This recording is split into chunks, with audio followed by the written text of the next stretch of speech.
Good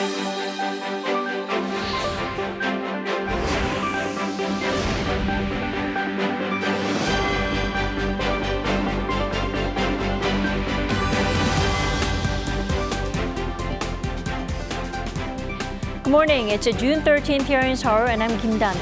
Let's begin with these stories making the headlines at this hour, starting with Japan's test run of the Fukushima water release facilities. The Tokyo Electric Power Company is now releasing a mix of fresh water and seawater in a test of its Fukushima wastewater release plant. Local fishermen continue to voice strong opposition, with the lawmakers from South Korea's main opposition party echoing those concerns. South Korea and the U.S. warn North Korea that the regime will get nothing from staging provocations, including a spy satellite launch. The two allies agreed to put more effort into cutting off funding to the North's weapons programs. And Washington is reportedly planning to allow South Korean and Taiwanese chip manufacturers to expand their current semiconductor making operations in China. Japan on Monday launched a two-week trial of releasing wastewater from the Fukushima nuclear power plant. The test run has been met with anger and concern that Tokyo is likely to push ahead with its complete release plan this summer. Our Shin Se-byuk starts us off. On Monday, Japan began a two-week test run on the process for discharging nuclear-contaminated water from the crippled Fukushima Daiichi nuclear power plant. During the test run, the plant's operator, the Tokyo Electric Power Company, will mix fresh water and seawater and see whether a specific volume of water can flow to the sea. Ensuring safety is also on a checklist. TEPCO will also see if the shut-off system works well in the event of an emergency. Although there won't be any actual release, the start of the trial operations means a release could take place soon. In the actual dump process, the treated water, which has been decontaminated of all radioactive substances except tritium that's inseparable from water, will be mixed with seawater. Last week, Japan sent some 6,000 tons of seawater into a 1-kilometer-long underwater tunnel built in the nuclear power plant. The tunnel will be used to guide the contaminated water to a point about 1 kilometer offshore from the plant. Japan plans to have its water release system ready by the end of this month. A final report from the International Atomic Energy Agency on its inspection is expected in late June. Once everything is completed, Japan plans to begin the release of the wastewater sometime this summer. While Japan said it would not dispose of the water without consent from concerned parties, it is facing fierce opposition both at home and abroad. Last Saturday, Japan's industry minister Yasutoshi Nishimura met with representatives from local fisheries. There, they expressed grave concerns over the plan, saying the move is fueling anxiety about the future of fishing operations. Those from the neighboring countries are also worried. If our consumers knew that nuclear radioactive water from the Fukushima power plant were dumped into the Pacific Ocean, Filipinos will be afraid to eat any marine life we have caught here in Manila Bay, because the dumped water is bad for the environment, for the fish, and of course, can harm our health. Hong Kong is also among those concerned. On Monday, Hong Kong's Environment and Ecology Bureau said it will enhance quarantine inspections on Japanese seafood, saying any necessary preparations such as procuring additional inspection equipment have already been completed. Shin Se-byuk, Arirang News. And the disposal of the contaminated water continues to be a hot potato here in South Korea as well. Here's our Lee Si-hoo reporting from the National Assembly. The number one hot topic of the day at the National Assembly's government interpellation session on Monday was Japan's plan to release wastewater from the destroyed Fukushima nuclear power plant into the ocean. Lawmakers from the main opposition Democratic Party of Korea voiced concerns over the safety of fish caught off Fukushima showing high levels of radioactivity. Why think about Japan first when you have to worry about the safety of our citizens and the livelihoods of those in the fishing industry? I just cannot understand it. One of those representing the government at the session was Prime Minister Han Duck-soo, who said that it's a misunderstanding or even a myth to say that the government called a highly radioactive fish from the region safe. The South Korean government has never said that rockfish with high radioactivity levels that are being caught off Fukushima are safe. That's why South Korea is banning all fish imports from 8 prefectures in Japan. Furthermore, he once again shared South Korea's plan to conduct an independent review to determine whether the disposal of the wastewater will be safe for South Korea. The IAEA will conduct its tests. South Korea will also independently review its raw data and will ban imports of radioactive, contaminated fish from Japan until we consider them safe after review. The ruling People Power Party once again asked for the exact stance of the government on the issue. Mr. Prime Minister, what is the government's stance on the issue of Fukushima wastewater disposal? The government's stance is the same as the previous government's, which is that the most important thing to consider in this issue is the citizens' health and safety, and that there needs to be scientific and objective verification. Prime Minister Han then laid out the South Korean government's 3 continued requests to Japan. First, provide and share thorough scientific evidence. Second, have discussions with the South Korean government in advance. And last, let South Korean experts participate in the IAEA's investigation process. Meanwhile, the PPP has launched a task force called Saving Our Ocean, along with experts in the field, while the DPK has also formed a response team within the party to deal with the issue. 이시후, Arirang News. South Korea and the U.S. have agreed stern action against North Korean provocations and cutting the regime's sources of weapons development. Seoul's top nuclear negotiator Kim Gun and Washington's Special Representative for North Korea Sung Kim met with Washington on Monday, where they warned Pyongyang that there is nothing to gain through provocation. They said the two allies are working to cut off funds going into the North's nuclear and missile development programs. The two also reiterated their commitment to engaging Pyongyang, taking all possible measures to bring the North back to the table rather than waiting for it passively.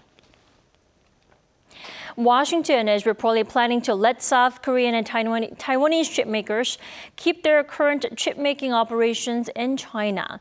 Now, that means they will be able to continue to bring semiconductor-related equipment into their plants in that country past October. Our Lee Seung-jae reports. While the United States is banning the export of semiconductor production equipment to China, it's been reported that it will extend the export control moratorium applied to South Korean companies. According to a report by the Wall Street Journal on Monday, U.S. Undersecretary of Commerce for Industry and Security Alan Estevez met with officials from the Semiconductor Industry Association last week and announced that he would extend the suspension of U.S. semiconductor equipment export controls to South Korean and Taiwanese companies for the time being. If realized, the move will come after the U.S. Department of Commerce announced last October export controls that effectively prohibited U.S. companies from exporting semiconductor equipment to Chinese semiconductor manufacturers, while applying a 1-year moratorium on Samsung and SK Hynix, 2 South Korean chipmakers, which have factories in China. The report analyzed that the extension of the moratorium shows the difficulty of isolating China's high-tech industries in a highly connected world economy. It also warned that the latest decision would weaken U.S. export controls aimed at slowing China's technological progress. Concerns have been growing among U.S. lawmakers who believe that South Korean companies like Samsung and SK Hynix will replace Micron's market share in China after Beijing banned the sales of goods from the U.S. chipmaker. And with this, the Wall Street Journal reports the U.S. government is seeking to prepare separate standards for Korean companies producing semiconductors in China. Lee Seung-jae, Arirang News. The U.S. says the recent remarks by Chinese ambassador to South Korea Shin Hai-ming, which warned Seoul against betting on China's loss against the U.S., appear to be aimed at putting pressure on Seoul. That's according to White House National Security Council Coordinator John Kirby, who during a daily press briefing called the Chinese diplomat's remarks a, quote, pressure tactic. The U.S. official added that South Korea is a sovereign nation with every right to make foreign policy decisions they deem are appropriate. Staying in the U.S., the country is set to rejoin UNESCO, nearly 6 years after former President Donald Trump withdrew from the UN agency. The announcement was made by UNESCO Director General Audrey Azoulay on Monday, ahead of a vote by member states next month. The decision comes a week after Washington submitted a letter formalizing its intent to rejoin. The Biden administration has agreed to pay more than $600 million owed to the organization after the U.S. stopped making payments in protest over Palestine's membership in 2011. The Trump administration withdrew its membership in 2018, alleging mismanagement and anti-Israel bias at UNESCO.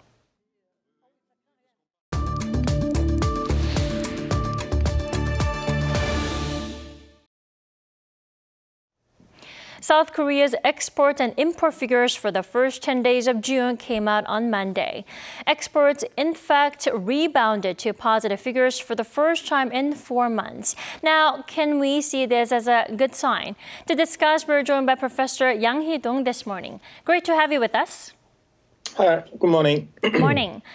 South Korea recorded an on-year rise in exports during the first 10 days of this month. Now, what attributed to the rise, and can we expect exports for the rest of the month to stay on an upward trend?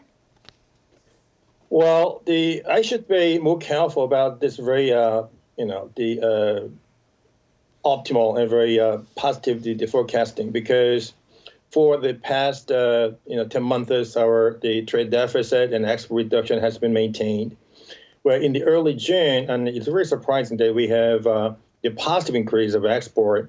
Well, there are many reasons behind this very positive turnover. The first one is, this year the semiconductor export, which is the largest export item, has reduced by over 36%, and our export to China has reduced over 28%. And these two problems has been somehow relaxed, in the early June. And besides, our export of automobiles and shipments have increased almost more than double, mostly to EU and to the United States. So all these issues have combined to come up with a positive turnover of our export, but it may be too early to forecast that our export in the remaining of this year will turn positive, because there are a couple of major reasons behind this pessimistic forecasting. The first reason is still there is a struggling international political relationship between China and the United States. The United States have urged Korea to reduce our export to China, which is the largest market for our semiconductor export. And the second reason is, well, the United States is the largest market for the automobile export, but still there is a legal risk in the U.S. market due to IRA, etc. So these two, the very remaining risks may cause some very careful forecasting for our export performance in the remaining period of this year. So you're saying the first 10 days of June figures are still, it's maybe too early to call it a good sign, because the chip exports, especially to China, are still sluggish. Right. Then during the first 10-day period, Professor, by sector, you earlier mentioned overseas shipments of chips went down over 30%. Now, why is that? Why are the Korean chips still seeing an export struggle? Is that because of the U.S.-China tension? Yes, well, there are many reasons behind this very sluggish export of the chips to China. The first reason is there's just very strong pressure from the United States for Korean government to reduce our export, particularly for the equipments and for manufacturing efforts in Chinese market. So a lot of some of the Korean chip manufacturers plan to retreat from Chinese market and move their facilities to United States. But that is not a simple story. But there are also very significant reasons in terms of the economic turnovers. During the COVID-19, there's a huge increase of the demand for the ITs and mobile phones. But since last year, such a huge demand for the IT product has been reduced significantly. So there's a big fluctuations in demand for IT products, but supplies of IT products cannot be reduced and change that fast. So for the 2 or 3 years during the COVID-19, the manufacturers of semiconductors have increased their product capacity but they can reduce their production, the performances, according to the reduction in the demand. So all the time there has been this inventory surplus for the past 1.5 years. And it's not easy to reduce the increase the inventory surplus in the very short period of time. That's the biggest reason for this sluggish performance of semiconductors. Mm-hmm. And the China also has increased their capacity to replace their product equipment and the middle range of the items through their production capacity. In other words, Chinese can have successfully replaced the export and import items with their internal manufacturing capacity. So all these reasons have combined for China to reduce their import from Korea for semiconductor items. Right, and the U.S. allowing South Korean and Taiwanese chip makers continue their chip making operations in China must be good news for South Korean companies, right? Yeah, United States have declared that they will suspend their, what should I say, the grace period of the banning the exports of the semiconductor equipment to China, which is good news for us. But we should keep in mind that the China is the largest market for Korea in semiconductors.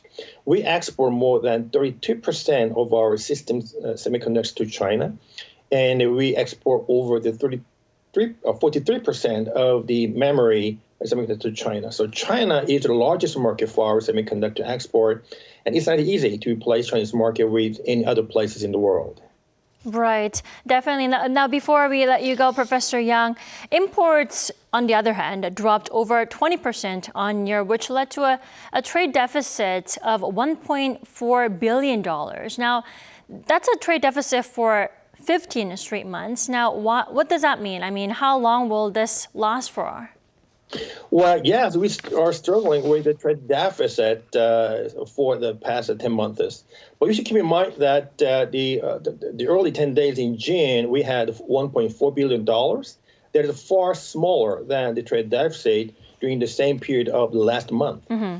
And for the past 15 months, we had the trade deficit. And the largest trade deficit was this January. We had more than $12.5 billion of the trade deficit. But deficit scale has been reduced continuously for the past 4 months. And this is why many people expect that we may recover our export and trade performance in the second half of this year. But as I already said, it's too early to develop such a very positive forecasting for the remaining period of this year. Right, 15 months, straight months of trade deficit sounds a bit scary, but according to you, the scale and the volume itself have been scaled down. Right. That's my point. Right. All right, we appreciate your insight this morning, Professor Yang. Have a great day. Thank you, too.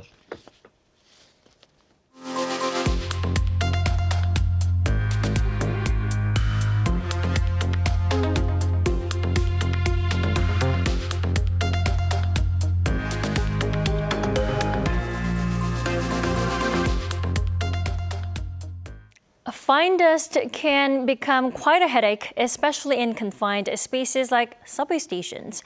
But here in South Korea, a filter-free air purifier is helping keep the subway air nice and clean in a cost-effective way. Our Chung Eun-ju tells us more. On days fine dust levels are high outside, they get worse in subway stations. This is because the constant flow of outside air adds to the dust from wear on the tracks, and natural ventilation is limited. Last year, the average concentration levels of ultrafine dust at subway platforms nationwide were 29 micrograms per cubic meter, the highest among public facilities. Purifying air in closed spaces can be done quickly, but special equipment is required at places like underground stations because there are many contributing factors. A South Korean research team has developed something that can purify more air at once by actually removing the filter of an air purifier. Negative electrons that come out of the electrode at the top of the purifier stick to the fine dust floating in the air. This makes the fine dust negative and stick to the bottom of the purifier, which is then positively charged, and only clean air flows through the purifier.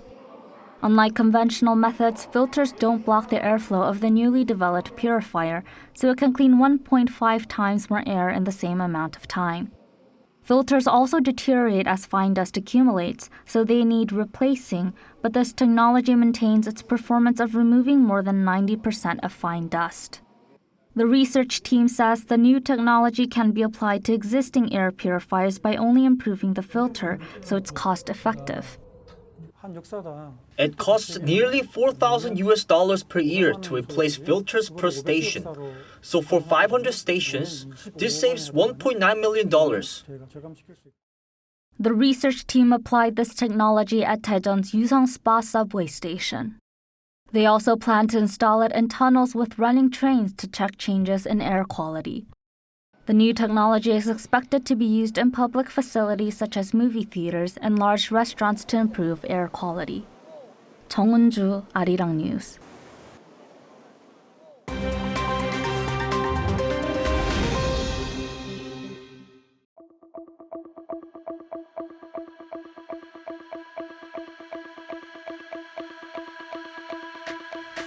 Good morning, I'm Matthew Ashley, and we now turn over to stories from around the world.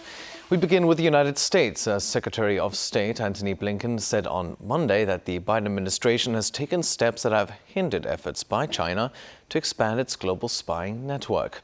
And the steps included diplomatic engagement with government exchange with governments that considered hosting Chinese bases. Blinken's comments came after a report by the Wall Street Journal on Thursday last week that cited U.S. officials as saying that Cuba allegedly hosted Chinese spy facilities capable of electronic eavesdropping. According to Blinken, the facilities were supposedly upgraded in 2019. But Havana has pushed back at the allegation, calling it slanderous, while Beijing has said that the spying claims were false. The updates come as Blinken is set to visit Beijing later this week in an effort to soothe strained diplomatic ties. Now in Germany, NATO has begun its largest ever Air Force drills. The 2 weeks of drills started on Monday and involve over 250 aircraft from 25 NATO and partner countries. More than 10,000 soldiers are also taking part in the drills, called Air Defender 23. They have been planned since 2018. The first flights took off from 3 German airfields with drills focused on cargo and refueling planes. The exercises are meant to improve interoperability and preparedness, and they are also meant to send a message that the alliance can defend itself. Officials say the drills are not targeted at anyone. Moving on to the Philippines, nearly 13,000 people have been evacuated from their homes on Luzon Island as a nearby volcano on Sunday began spewing lava and sulfuric gas. According to experts, Mount Mayon generated 21 weak volcanic earthquakes on Sunday, as well as 260 rockfalls and lava flow activity. They warned that a hazardous eruption is possible within weeks or days, and that the increased activity could cause rockfalls, landslides, and ballistic fragments. Most residents in the area started evacuating from Thursday last week, when the alert level was raised to 3 out of a possible 5. Authorities also moved 10,000 farm animals to safer areas. Mount Mayon is one of the world's most active volcanoes. It last erupted in 2018, displacing thousands of people.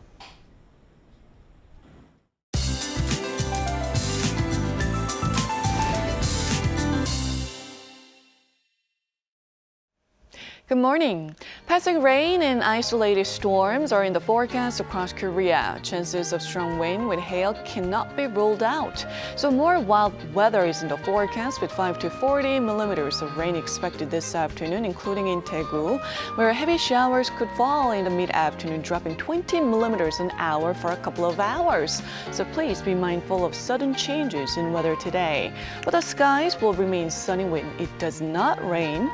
Strong UV rays and and high ozone levels for most parts of the country, while air quality will be decent nationwide. Afternoon highs will be similar to yesterday, Daejeon, Gwangju topping out at 29 degrees Celsius. The chances of sudden rain and hail last through Thursday, while temperatures warm up, possibly reaching 31 degrees by Sunday in the capital. That's Korea for you, and here's a look at the international weather conditions.